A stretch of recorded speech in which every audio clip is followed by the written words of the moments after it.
Kalau di versi Prancisnya itu benar-benar kelihatan ya buritannya.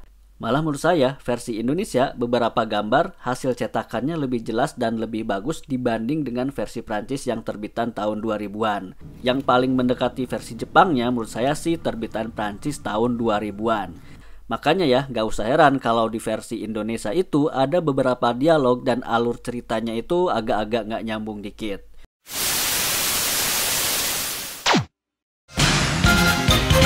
Halo Sobat Kesepian, di Ocehan Penawar Kesepian kali ini saya akan ngoceh lagi tentang komik Dragon Ball. Tapi kali ini agak lain ya, soalnya yang bakal saya bandingin sekarang adalah komik Dragon Ball versi Indonesia dengan versi Prancis. Kira-kira mana ya yang lebih keren? Nah, di depan saya udah ada 4 komik Dragon Ball, 2 versi Indonesia dan 2 versi Prancis. Untuk versi Indonesia sendiri, keduanya diterbitkan oleh Alex Media Komputindo, sedangkan versi Prancis, keduanya diterbitkan oleh Glénat. Untuk versi Indonesia dengan Lee Sijou ini terbit tahun 90-an. Nah, kalau yang ini, yang versi Prancis dengan warna pastel ini, terbitnya sama di tahun 90-an. Dan keduanya merupakan terbitan pertama komik Dragon Ball di negara masing-masing. Nah, kalau yang ini terbitan tahun 2000-an di Indonesia, sementara yang ini adalah terbitan tahun 2000-an di Prancis. Nah, kalau kita lihat dari desain sampulnya, bisa langsung kelihatan ya, yang agak lain itu edisi pastel ini nih, edisi Prancis yang tahun 90-an. Sementara yang lainnya itu gambarnya hampir mirip-mirip ya desain sampulnya, dan mirip dengan desain sampul dari versi Jepangnya. Bagian belakang sampul, edisi pastel ini juga paling beda sendiri ya. Ada ilustrasinya, sementara edisi lain simple-simple aja. Yang menarik, baik versi Indonesia ataupun versi Prancis tahun 2000-an, itu keduanya kompak mencantumkan shonenjump.com. Mungkin ini salah satu keharusan kali ya dari Shonen Jump sana. Saya juga nggak begitu tahu sih. Desain bagian samping untuk semua versi Indonesia dan versi Prancis tahun 2000-an ada gambar naganya kayak di versi Jepangnya. Sementara yang edisi pastel ini nggak ada ya. Ada sih gambar naga, cuman ya beda sendiri gini. Dari segi ukuran, yang versi Prancis lebih tinggi ya, baik terbitan 90-an ataupun terbitan tahun 2000-an. Walaupun ya beda-beda tipis sih tingginya.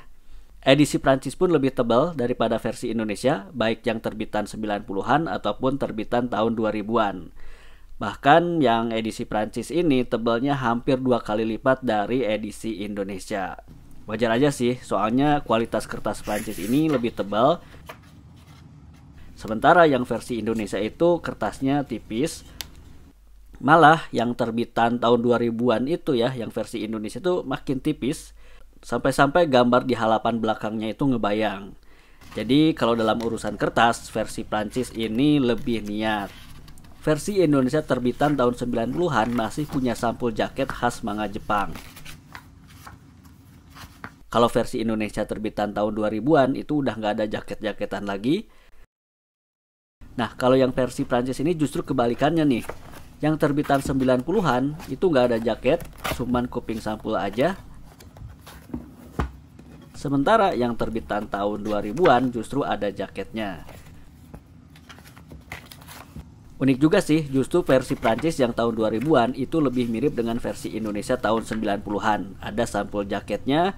Dan juga gambar sampul dalamnya gayanya sama ya, pakai warna monokrom. Bagian pinggir juga kurang lebih sama, begitupun dengan bagian belakangnya. Cara baca versi Indonesia terbitan 90-an dari kiri ke kanan, dan terbitan tahun 2000-an pun masih dari kiri ke kanan, jadi keduanya masih belum mengikuti cara baca manga Jepang. Nah, kalau yang versi Prancis, yang terbitan 90-an itu kiri ke kanan, sama kayak versi Indonesia. Tapi terbitan Prancis tahun 2000-an cara bacanya udah dari kanan ke kiri kayak versi Jepangnya. Dari segi kualitas cetakan, menurut saya terbitan Prancis tahun 90-an ini paling bagus ya dibandingin dengan 3 edisi lainnya. Selain kertasnya tebal, detail gradasinya pun lebih jelas dan lebih halus. Tapi untuk terbitan tahun 2000-an, kualitas cetakan versi Indonesia kayaknya masih bisa diadu dengan versi Prancisnya. Malah menurut saya, versi Indonesia beberapa gambar hasil cetakannya lebih jelas dan lebih bagus dibanding dengan versi Prancis yang terbitan tahun 2000-an. Kalau edisi Prancis tahun 2000-an itu ada yang burem kayak hasil fotokopian, Gradasi versi Indonesia juga lebih bagus, bahkan di edisi Prancis tahun 2000-an ada gambar yang cetakannya kurang jelas sampai ngilang-ngilang gitu. Nah ini nih yang seru, masalah sensor. Versi Prancis itu lebih longgar ya. Misalnya nih, halaman adegan Son Goku pagi-pagi melorotin dalamannya si Bulma itu, kalau di versi Prancis itu ada ya satu halaman penuh. Tapi kalau di versi Indonesia, halaman ini semuanya dihapus. Jadi abis Son Goku lihat dasternya Bulma tersingkap, adegannya itu langsung ke si Bulma kaget. Terus juga yang ini nih, halaman pas si Yamcha nggak sengaja ngintip si Bulma lagi mandi. Kalau di versi Prancis itu masih ada ya. Nah kalau di versi Indonesia, lagi-lagi satu halaman ini langsung dibabat ya, dihapus semuanya.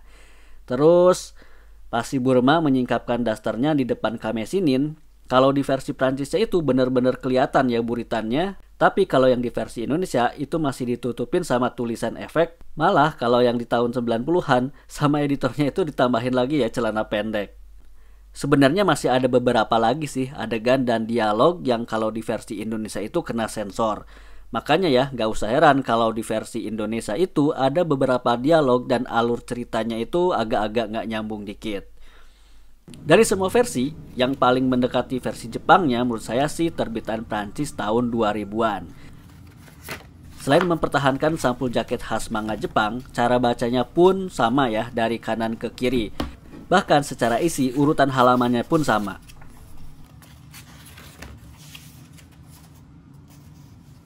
Oke, itu aja ocehan saya tentang komik Dragon Ball kali ini, yaitu komik Dragon Ball versi Indonesia dengan versi Prancis.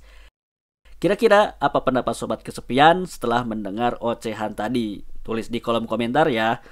Jangan lupa buat like, share jika ocehan ini menarik, dan tentunya subscribe biar nggak ketinggalan ocehan saya lainnya, tentunya di ocehan penawar kesepian.